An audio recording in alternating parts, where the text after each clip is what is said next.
water heating, technically speaking, has the capability to lead the way.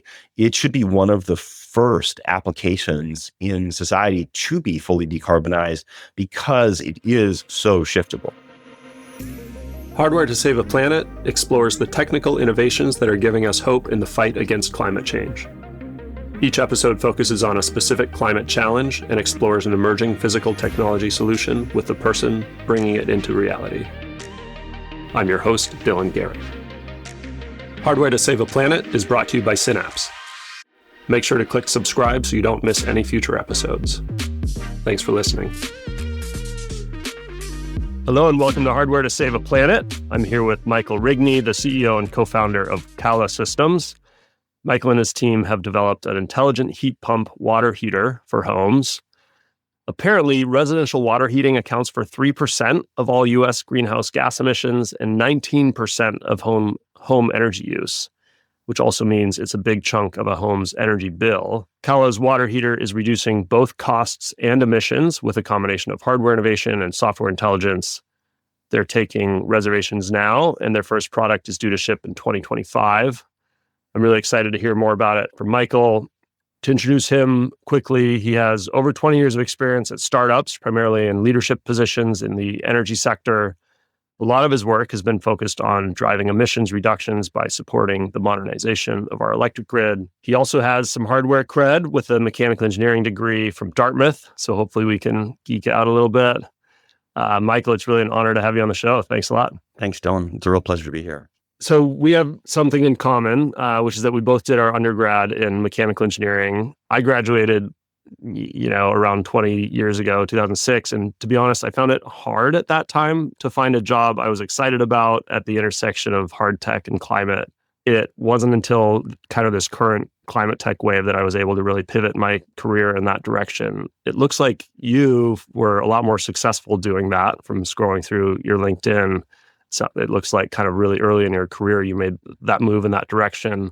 I was just curious to start, what was that path like for you going from a mechanical engineering degree into the energy sector? Yeah, thanks for the question. I always wanted to work in energy and climate. It's part of why I studied mechanical engineering as an undergrad.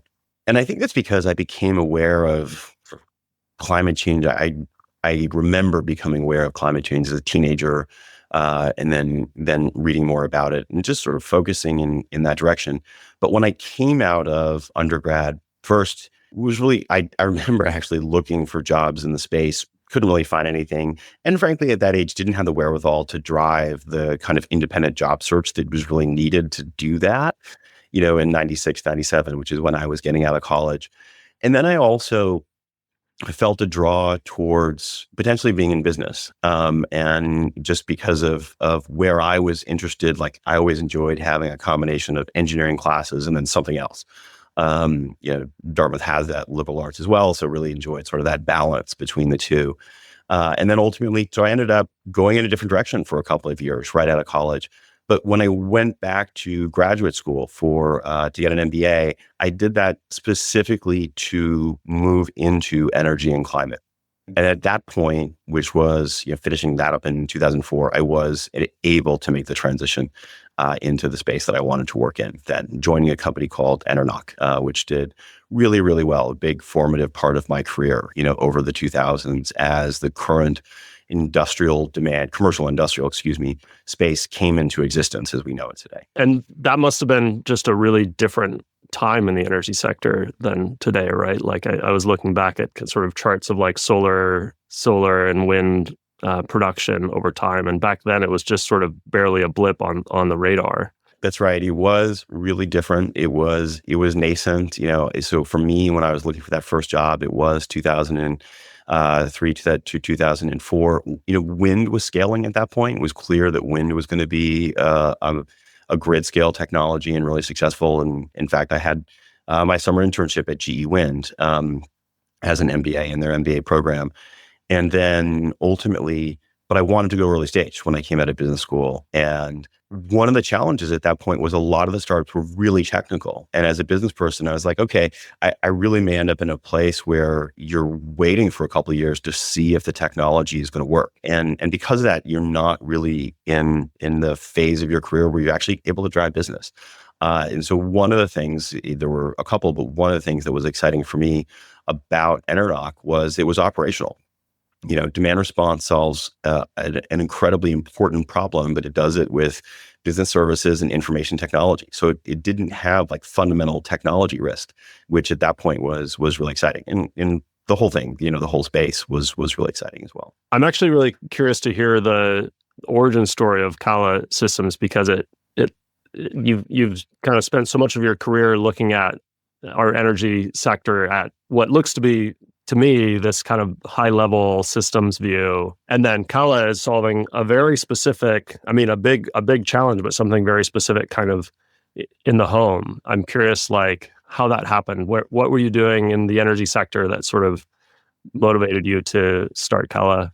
Yeah, before Cala, there were three big chunks to my career, starting in 2004. The first was demand response. I mentioned that. And then I was at a hardware company for power distribution, actually. So power electronics for power distribution. And then I was at a software company called Energy Savvy, that served utilities with enterprise software. And that company was acquired as part of a roll-up. They created a company called Uplight, much bigger company that those who work in that space will know. And that was a really natural point in 2019 for me to transition out. And so I did, and I took some time to really think about what I wanted to do next. And there was a period of reflection, Dylan, in which I looked back at my career and I looked back at my education and I said, I really want to do hardware again. Like I've done a number of different things across my career. Only one of them has been hardware. Hardware is really important. Yeah, it's hard, it's difficult. But hey, I want to go in that direction. And so decided to focus my efforts on what I wanted to do next on hardware. And I knew that I was going to seek to start something. I'd been at the very earliest stages of startups before and wanted to go on that journey again. And I found myself in a place where at the end of, it was like 2019, right at the end of the year, I just looked through intellectual property briefs, like a couple thousand of them really, really quickly, like the synopses, like the paragraph level. And I just gathered the ones that met a couple of criteria that I had, and two of them related to water heating. And for me, when I went and looked at the water heating space, it was one of those moments of real pattern recognition, where the proverbial light bulb goes off. And after about half an hour to an hour, I stood up and I walked around the block and I said to myself, hey, I think this is it. I think this may be a really interesting space that's worth a decade or more of my life. And really that was because I saw three things from my personal perspective, which was heat pump water heaters would rise from being a really, really small percentage of the water heating market, less than 1% at that time, well under, to really significant share. Now that's number one. Number two, I saw an opportunity to make a better product. And that was pretty clear to me that was there, particularly given my background, which includes a lot of work in the electric grid. And then the third was I didn't see other people doing it, didn't see other startups working on it. And that was really exciting too. So those three things really jumped out at me. And then I spent the next couple of months both learning about the idea and trying to disprove it, because I think the first thing that's really important to do is to try to prove to yourself that it's actually not worth going and doing. And then only if you can't do it, then do you go forward and invest yourself and focus on it for years of your life. And I couldn't do it because for all the reasons I sort of alluded to at the beginning, heat pump water heaters are, in our view, undoubtedly the appropriate technology for the decarbonization of water heating. It's just the right way to go. What were the shortcomings of heat pump water heaters you were seeing at that time? One of the pieces of IP that I came across that caused me to go and look at water heating in the first place actually starts to sort of point to this. It was a patent by the National Renewable Energy Lab, a team there, on predictive control of water heaters and specifically heat pump water heaters. And, so you put yourself, if listeners can, in my shoes for a second, I've got a background in mechanical engineering in the branch that's known as the thermal sciences. I spent a lot of time working in the electric grid, specifically in demand response. And boy, Dylan, if there's one thing you learn working in demand response, it's that when electricity is used has value, right? That's it. And then so add on top of that predictive control, a water heater. Well, a tank of hot water is really just thermal energy storage, right? And so it's extremely shiftable. It's inherently shiftable in time. But predictive control is the ideal and necessary technology to take full advantage of that shiftability. And so that was the basis of the initial insight that, hey, these products can be better. And we've since identified a full architecture, sensors, software, IoT, and hardware that round out that initial observation, but that initial observation is still right. What you really want to do with the water heater and with that, the thermal energy storage is you want to control when, how fast, and to what temperature you heat the water. And that allows us to unlock more comfortable hot water. And that's job number one. Save more money. That's job number two. These are the two things consumers care about. And then, 6 to 10 other really interesting use cases that appeal to some, not all, but to many homeowners that we can do with this technology that have never been done before with a water heater. Can you say more about this idea that when power is used is, as or potentially more important than how much power energy you're using? It strikes me that like heat pump water heaters probably go a long way to improve over gas or resistive electric water heaters in terms of just total energy used. But why is it so important to kind of shift when that energy is used? Yeah, well, let me start by answering that question at a grid level, and then we can come back and talk about it with respect to water heating. Basis of how the electric grid operates is that supply and demand are being met in real time. We still don't have a significant amount of energy storage, and so when demand goes up on the electric grid, then what's happening is grid operators are in real time, spinning up power plants to meet that demand. And there's a fascinating, really entertaining YouTube article that talks about how in the United Kingdom, on a commercial break for their most popular television shows, millions of Britons stand up, go to the stove and turn on these electric kettles. And, and so you literally have people, in the grid operator for the country is like watching the show and is like, okay, here it comes, turn on that power plant. Like that is how it actually works. And so it's all in real time. And so, so if you can, but here's the thing, the physics don't care if you satisfy that equation by turning on a power plant or by turning off a demand. And that's why demand response and distributed energy resources are so elegant. And I mean elegant from a mathematical sense, right? Where it's a simple, deeply insightful solution. We can turn stuff off. We can move it around in time. And so, one of the ways that we as a society can enable far, far higher penetration rates of intermittent renewables, wind, solar, et cetera, is by moving around the load.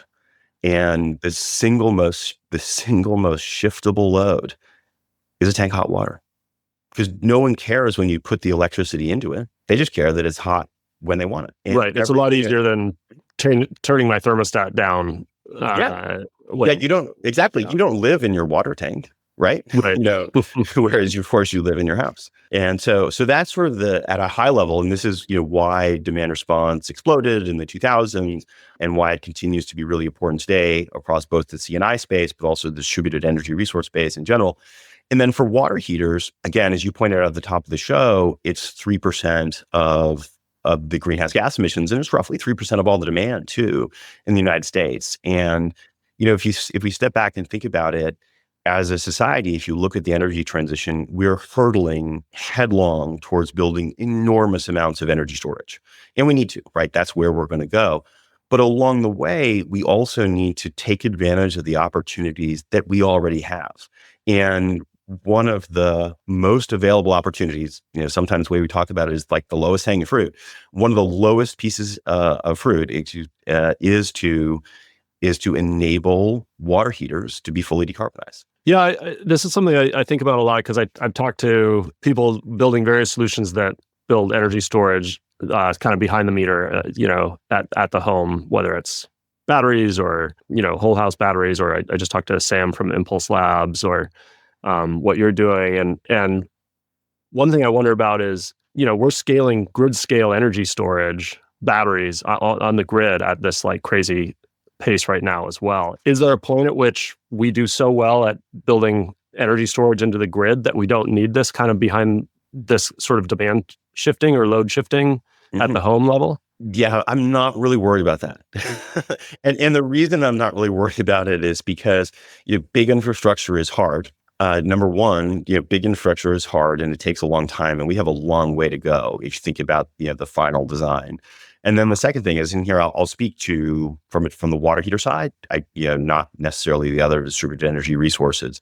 It's just really low cost, right? So if you want to talk about it from a grid perspective, ultimately 98% of what's going to go into the product is already going to go into the product, right? And so you're talking about very, very small changes to the equipment that enables for a product, for something that people are going to buy anyway. And so, whatever sort of economic grid structure we're going to get into in terms of capacity payments, energy payments, et cetera, water heaters are going to do really well, right? In fact, they already do. Like a lot of the ancillary services in PJM, here we're starting to get technical, a lot of the ancillary services, if you look back in time, that market is taken up by water heaters, right? And so, water heaters can be price takers. Yeah, I think that's a really good point. Like I've looked at, a Tesla Powerwall for my home, and it's this totally different thing that I wouldn't need otherwise. It's a big investment, and it feels like kind of a brute force way to solve the problem if I can load shift other ways. Agree with you, completely agree with you. And the other point that I would make is that societal cost is important, right? Energy prices are rising quickly, and so taking advantage of more straightforward opportunities, like fully utilizing the shifting capacity of existing loads, including water heaters, is really important from a societal cost perspective. Just on the battery point, how should we look at energy storage, thermal energy storage, storing storing energy in hot water versus storing that same energy in a battery? If I'm going to load shift a kilowatt hour of energy, how do you compare doing that in a battery versus doing that in the form of hot water? So two of the metrics that are used in energy storage are sort of what's the cost per kilowatt, right? And what's the round trip efficiency. And, on both of those, a water heater does really, really well. And so, in the first, we actually ran these numbers. So, the incremental hardware for storing excess energy in a water heater, you're talking about a single-digit dollars per kW. So really low cost, because essentially the critical physical component there is what's known as a mixing valve, right? Because the mixing valve mixes in cold water at the outlet. We have one integrated on every unit we produce. We think that that's essential ultimately for the decarbonization of water heating. And this is a $7 part, something like that, right? So this is a really inexpensive part. And then if you look at round trip efficiency, it's across the timescales of interest, which are hours, right, for our application, then the round trip efficiency is higher than for a lithium ion battery, right? Because you're talking about the mid to high 90s, depending on how long you're going to go and time shift it. So it's really competitive, and I would argue superior on both of those dimensions. We're going to have both, right? They're different use cases. We're going to have both, and people are going to keep buying water heaters because they're going to keep using hot water to store energy as heat in water. If you're going to use it eventually as hot water, is a much more efficient way is a more efficient way than to store it as in a battery and then use that energy later to heat up water. Absolutely, and depending on where you're gathering the heat from, you get a really significant efficiency boost. So what I mean by that is, if the water heater is say located in a garage where you have temperature change over the course of the day, and you can heat the water when the air is warmer, then you get a really significant efficiency bump on top of everything else that we've talked about, right?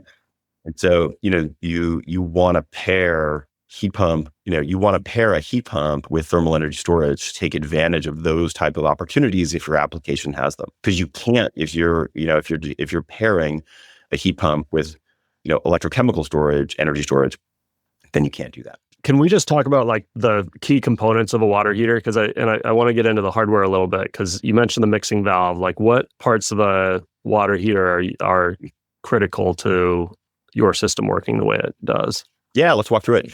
And we've got How It Works on our website that talks about all of this. And so we're going to invite people to follow up and take a look at that too. But let's sort of step through it.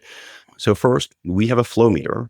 And this is the first time this is standard on a water heater. And so we're able to learn, how hot water is used in your home versus my home versus anyone else's home.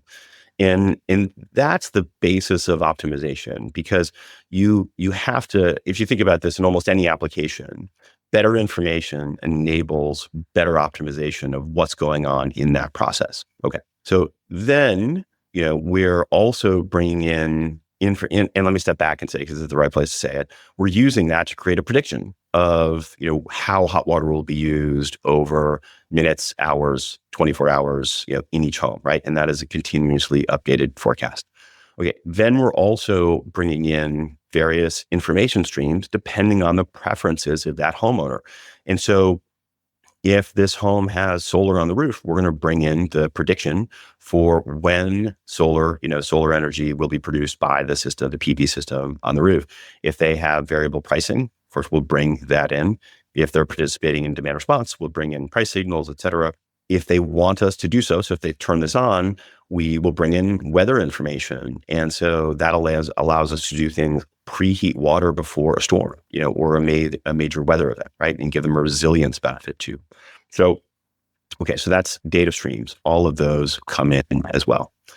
And then all of that information flows into a predictive control algorithm. And, our predictive control algorithm, and this actually is what was developed by the folks at NREL. We did go out and license that technology for them. We use something called Model Predictive Control, MPC. MPC was developed several decades ago in the chemical processing industry. So think about huge facilities, right? Whether it's oil, petroleum, production of chemicals, et cetera. In the way that model predictive control works is it takes an accurate physical model of the system embodied in software, and then it runs it through scenarios over time. It scores those scenarios, chooses the best settings based upon, the scores, implements those settings for a short period of time, and then does it all again. It's an incredibly powerful, proven algorithm, and it is the gold standard for how hardware is controlled in a predictive environment. Interestingly, we haven't talked with a single controls professional while developing the product over multiple years that has said that they would prefer to go at this application with anything other than MPC. Everyone's like, yep, you want to do MPC. And there's a bunch of technical reasons for that above and beyond sort of what I just described, but people can probably see that. So for example, I'll add one. MPC inherently incorporates future data because it's running scenarios, future scenario. Everything of interest about optimizing water heating is in the future, right? That's the whole point. The whole point is to look into the future. So you want a control algorithm that inherently natively looks into the future. Well, that's MPC. So that's the algorithmic side. And then let's go to the hardware side. We're controlling a variable speed compressor and the temperature to which the water is heated. So let's talk about the compressor. Most compressors in heat pump, almost all, really almost exclusively, the compressors in heat pump water heaters today are fixed speed. The variable speed compressor has a couple of advantages, however. We can run it faster to produce more heat when there's likely to be more demand or on other use cases. And we can also slow it down, which increases efficiency by quite a bit, by 20 to 30% in the heating cycle of a heat pump water heater by running it more slowly. But if you run it more slowly, you do elongate the heating time, right? And so you want to know the likelihood that hot water is going to be used and how much is going to be used. So predictive control pairs really well with the variable speed compressor. And then I already mentioned the mixing valve, and the mixing valve really decouples, separates the temperature in the tank from the delivery temperature that goes out to the home. And that's really important for a couple of reasons. First, consistency. And people want the water to be hot when they turn the knob or the handle to the same place every time, right? Second, safety. So, humans scald pretty quickly at high temperatures, right? 130 Fahrenheit, 135 Fahrenheit, scald temperature, scald time, is seconds. But then in addition to that, if you want to take advantage of the thermal energy storage that's available in this tank, you need the mixing valve so that you have that separation that I just mentioned, right? And so that's the physical component that gives it to you. And so when you have that, you can overheat to a higher temperature, mix the water down at the outlet, and then you're delivering at the right temperature. And depending on the home, the climate, you get up to a 50% increase in the amount of hot water that you can deliver, from that water heater. So that's really significant. It's a big bump. And so I think what's interesting from our perspective as we've gone through the process is that everything that I just described in that stack, we view as being necessary for optimizing what you can do with a heat pump water heater, on comfort, on cost, on coordinating with other home systems, on about 8 to 10 use cases. And it's both the hardware, the sensors, and the software. So the mixing valve will kind of adjust the ratio of hot water to cold water to get you the desired temperature. That's correct. And so that's kind of a dynamic, connected device that's tied in with the rest of the system. And similarly, the variable speed compressor can be dynamic or can be purely mechanical. Oh, okay. Yeah. So and by the way, mixing valves are common in a fair number of jurisdictions, require them to be installed as safety devices. And so, thermostatic mixing valves use a bimetallic metal to adjust according to the temperature that it automatically senses. So it doesn't have to be a motorized device. So are all of these components things that kind of existed already, but just weren't being used together in this way? Definitely what we're doing is executional hardware. Yeah. And so on sort of the forward edge of what's available. So for example, sourcing our compressor, which uses a medium GW, global warming potential refrigerant, it uses 513A, which is about as good as you can get in, without going to a fully natural refrigerant. We could talk about that later. Our compressor was just certified last year, in 2023 to work with that refrigerant. So yeah, so it's all about gathering best in class components into the architecture that makes sense for the future. And I think what's maybe interesting to point out at this juncture is that the way water heaters have worked for 130 years is the opposite of this design philosophy. The design philosophy for water heaters has been, is the water cold? Okay, put some heat into it. And that's been okay for, generally what we've wanted. But there's so much opportunity and so much benefit from doing it differently. So the design philosophy for the Cala heat pump water heater is we're going to optimize water heating for comfort first. That's what people care about.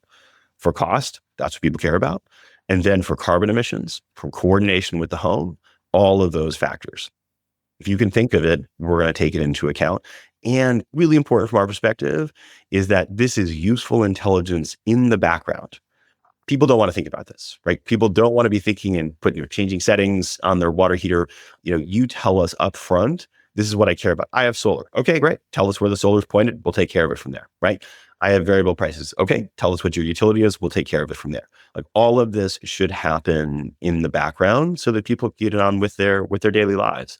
And if they have 6 people over for the weekend, they can push the boost button and we'll make sure that, we maximize water heating for, until everyone leaves on Sunday night. Okay. But I don't have to say, I typically shower in the morning and, set a schedule for the compressor and all that. No. And I think we learn all that. The flow meter allows us to learn all that. And I think what's also important is that if people did go, and construct those schedules, it's quite likely they're going to forget them and they're going to leave them there, right? For a really long time, which will be inefficient as the usage patterns change in the household, right? So the usage patterns should adjust themselves. It should be useful intelligence. And that's really the focus for us. So this is kind of, as you described, sort of a return to hardware for you. Are you enjoying that? Very much so. Yeah. No, very much so. I think that I've enjoyed all the different phases of it, from the initial exploration to the R&D and now into the product development phase and heading towards, returning actually at this point towards the commercialization phase, which we will in revenue generation in 2025. Yeah, I've deeply enjoyed it. What have been some of the biggest challenges in, technical challenges as you've gone through those phases? Thanks for the question. I think that on the technical side, I mean, interestingly enough, I think that the technical side hasn't probably been, the hardest part of the journey. I think that in part of that is because, just as we were talking about a few minutes ago, what we're doing is what I would describe as executional hardware as opposed to fundamental, R&D at the science and physics level, right? And so there's been, lots of challenges, of course, because hardware is always hard, no matter what you're doing. But those have been, more of the challenges that you expect, right? You expect to see as you go through the process. Is it working? I mean, here's one. I mean, we had in our very first field prototype, we had random interference from some other device that took like 3 weeks to debug. Right? And then that's the stuff that and it was like didn't show up in the lab, didn't show up in any other home, and we finally figured out that when some other it was part of the heating system turned on, it was just completely randomized, certain signals in the prototype. So, this is the type of thing that you encounter while doing hardware. And was that an intentional decision to take this executional hardware path early on? Like, were there problems you could have decided to tackle that would have been more kind of fundamental R&D and are maybe sort of often, on the product roadmap sometime in the future for Cala? Or was it just so obvious this is an executional hardware problem from the get-go? One of the interesting things, for me, from a professional standpoint, is my career has sort of spanned across business and technical subjects, and I've been at startups for most of my career, and startups are hard. And so, anything that you can do in the startup environment to minimize risk is great. And so, from my perspective, executional hardware was always really attractive. For those reasons. I think that the other thing that I would say is that water heating is really important, but it's also one of the simpler challenges that we need to go and solve from a societal perspective. So it's terrific that the technical challenges are less. It doesn't mean that the challenges aren't there. They definitely are. We're actually, not on a trajectory is a better word. We're not on a trajectory to decarbonize water heating as quickly as we can.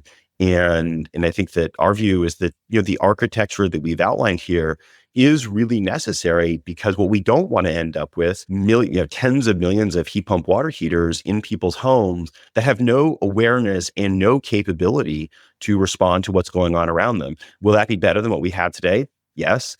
Is it where we want to get to? No, it's definitely not. That raises a question I feel like I come across a lot, which is that, to your point, this is one of the simpler challenges in the broader scheme of kind of fighting climate change that we could tackle. It's executional hardware. Peers from the outside, like the incumbents, have all the pieces to put together to do this themselves. The people who have been manufacturing water heaters for, what did you say, 100 plus years or something? Yeah, the first patent on a water heater was like 1889.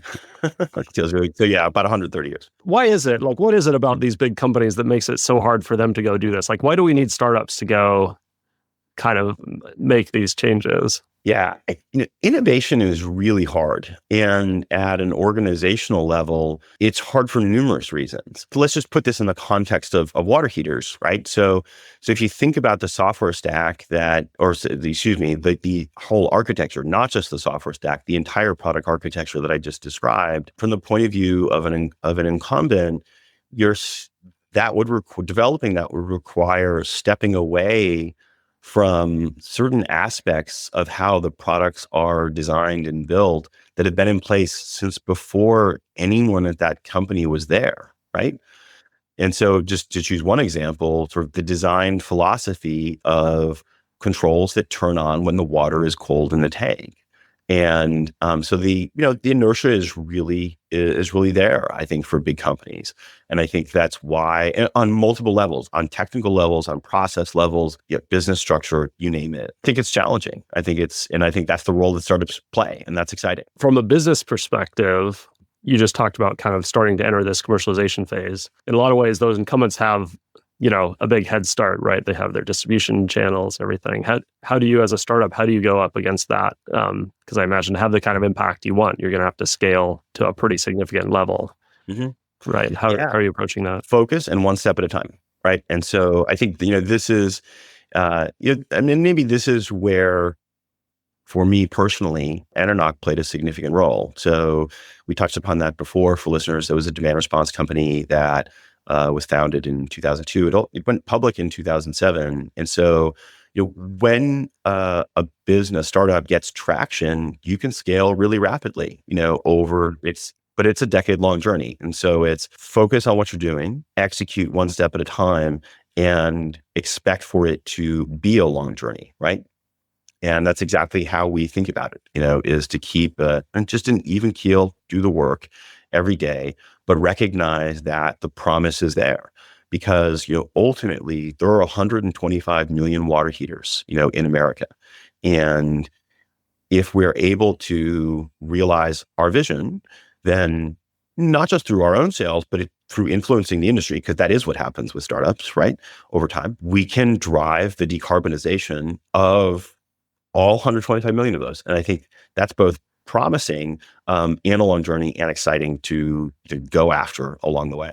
What is your distribution strategy, or what will your distribution strategy be? Yeah. So, it's right there at the website. So we're telling our story directly to consumers, which is really important for, I think, a company like ours to do. Why is it better? What does it do? How does it benefit them? All of those aspects. And so we're going and doing that. And we're working with installers. We've got a group of installers that are really excited to work with it, both here in New England, where we're based. We're based in Boston, but also in other parts of the country. And we're getting to know more. We've really appreciated the respect that the installers have given us. The vast majority of them are willing to sit down and talk with us, learn about the product. They've provided excellent feedback to us in various ways over the last couple of years. And so, we're focused on those two communities at the beginning, and then we'll add all sorts of partners over time. As a homeowner who needs to replace my water heater, how do I look at this versus other options? It sounds like you've done a really good job of kind of keeping the cost premium to a minimum. Is there a bit of a premium? And then I look at a payback period because I'm using energy when it's cheaper and things like that. Is that the right way to think about it? Let's start with what they have now. Because, here's the really interesting thing, or one of the interesting things about water heating. The economics of water heating in America are really driven by a couple of factors. So let's get into what they are. So the first and one of the most important ones is what fuel are you using to heat water, right? So about 47% of Americans, just under half, use natural gas. That's the cheapest fuel. About 46% use electric resistance. And the balance, about 6 or 7%, use oil or propane. And Dylan, for the 52% that use electric resistance, oil or propane, water heating is surprisingly expensive. And so this is why, when we launched the company, we went and constructed specific examples based by fuel, right? Because fuel becomes incredibly important here. And we also think it's important to not talk in averages. It's important for people to get to know, okay, well, I have a family of 4, and I live in a northern climate where the water requires more energy to be heated over time. And then do you live in an expensive state or an inexpensive state, right? And so if you have an electric resistance water heater and it's a family of 4 and you're in a high price state, like in New England, you could be spending $1,100 a year to heat your water. So the economics are really surprising. And so that's the first thing that people should think about. And then, we're seeing, so I'll stick on electric resistance for a second. We see in our product the ability to reduce that by 75 to 80%, right? In terms of the cost of heating the water. And, that was in one of our prototype sites in North Carolina. We saw a 76% reduction in kilowatt hours per gallon of hot water delivered. And so, what fuel do I have? How much hot water am I using? How expensive are the fuels, that I'm using? And then latitude is those are the 4 real drivers. And then in terms of how people, think about it, and beyond the economics, yes, a lot of people look at payback, and looking at payback is always important. Payback versus a traditional water heater. Here I'm going to speak in broad brushes because it becomes so site specific. The payback against electric resistance, oil or propane for Cala is generally really good. Electric resistance is the best because you generally have a low install cost because you already have the right circuitry there. Okay. So that becomes almost in many situations a like for like replacement. and you've got the best cost savings, right? So that's 46% of the market. And then oil and propane, those are just really expensive fuels. So you're going to have a higher upfront installation costs because you have to generally run a circuit, things like that. But there's a good payback over time, generally thousands of dollars in lifetime savings there. And then natural gas, it really depends by state. You can't break it down in talking broad brush. You have to go state by state. It's the relative cost of the prices. Relative costs of gas and electricity in those Exactly. states. Yeah. You've mentioned a demand response, and this, I've been learning more recently about VPPs, virtual power plants, and how smart devices like this can participate in those as a way to, like you said, kind of reduce demand at times of high or reduce load at times of high demand for an actual like monetary for compensation to the homeowner. Is that something that Cala owners could participate in? Yes, but Dylan, is that getting individual residential loads into these programs is generally really hard. This becomes we could have a call just on this, right? And so this is a long journey, and it's close to my heart, having worked in the demand response industry for 6 years. But the way I would summarize it for those at home is for listeners is that there's two fundamental ways to get into energy markets. One is through your utility, and the second is through wholesale markets, the system operator. The rules become complex. There's a lot of work to change policy here, and it will be piecemeal. It will be sort of a patchwork across the country for where we can and cannot, put our water heaters in our heat pump water heaters into markets. But we're always going to lean into that, both from a technical and making it happen perspective, an executional perspective. But over time, we also want to lean into it from a policy perspective. It's really important for manufacturers, particularly dedicated manufacturers, like we are in the water heater space, to stand up and to say publicly, hey, this is what our technology can do. The rules need to evolve.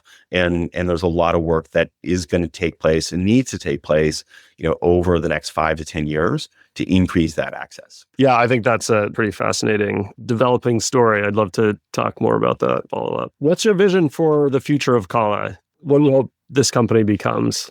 And what kind of impact do you think you can have? Yeah, I think we've touched upon it already, which is to drive the decarbonization of water heating. And the way we summarize our mission is that our mission is to make water heating a zero emission comfort. And there are a couple of things about that that are really important. Obviously the zero emission part, but the second is the comfort part. The hot water is embedded in people's lives. It's when you're tired or you feel sick, like you go and take a shower, you take a bath. And so focusing on the comfort side is critically important to us from a product perspective, from how we think about the values of the company. And so, we want water heating obviously to continue playing that role in people's lives. It's essential, but we want to do it in a way, enable them to do it in a way where it contributes to the greater good as well, which is why sort of the tagline at the website is a feel good comfort.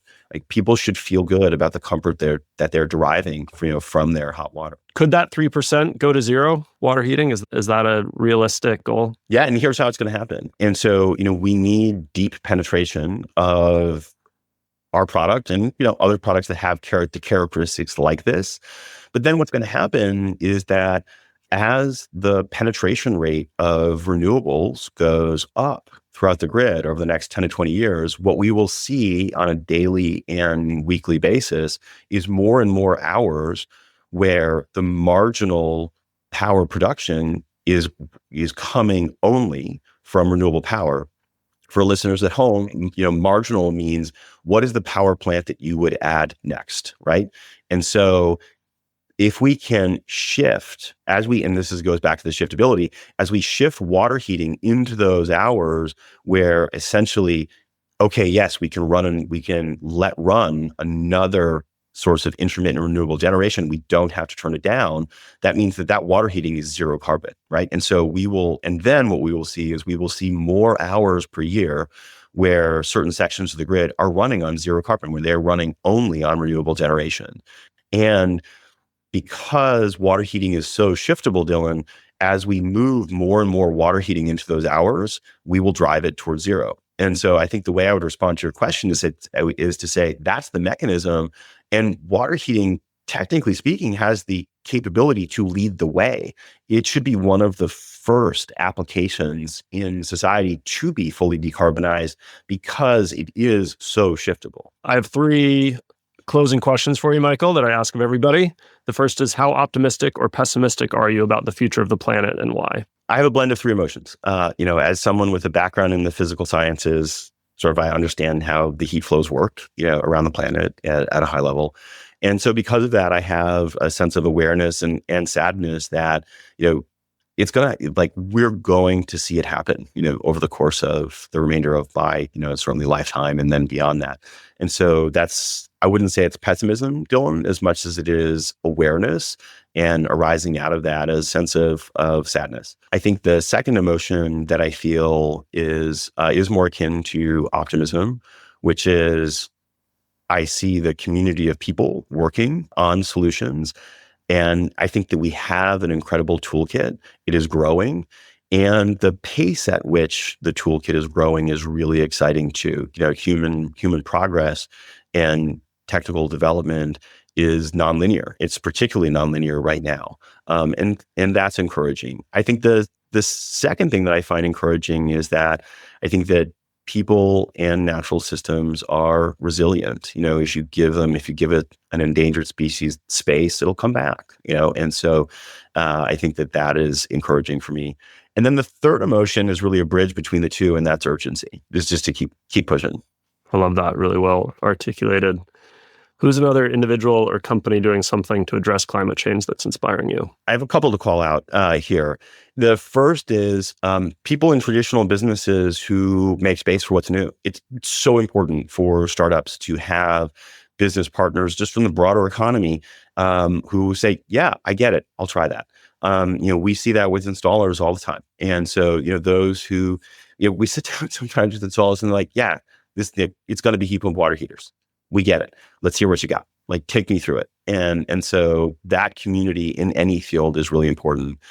And then a little bit closer home in sort of energy and climate, I would call out 2 groups. It's the people working on policy and the people working in the project finance space more broadly, because those 2 spaces don't get as much attention, but they're just massive. So everything that goes on in those spaces is just incredibly important to what takes place. They're just huge engines. Thanks for that.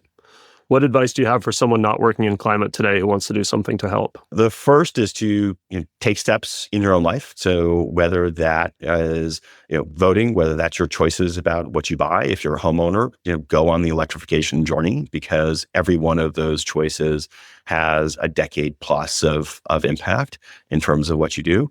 And then for people who want to work in the space, I think it's an incredibly attractive time to work in the space. It's growing by leaps and bounds. And so, get out there and have dozens of informational conversations and network. And you're likely to find something. Michael, that was really fun. I'm really happy to have met you and really excited about what you're working on. Thank you. Thank you, Dylan. It was a real pleasure. Hardware to Save a Planet is brought to you by Synapse. To find out more about us and how we develop hardware solutions for the world's most ambitious companies, head to synapse.com. And then make sure to search for Hardware to Save a Planet in Apple Podcasts, Spotify, and Google Podcasts, or anywhere you like to listen. Make sure to click subscribe so you don't miss any future episodes. On behalf of the team here at Synapse, thanks for listening.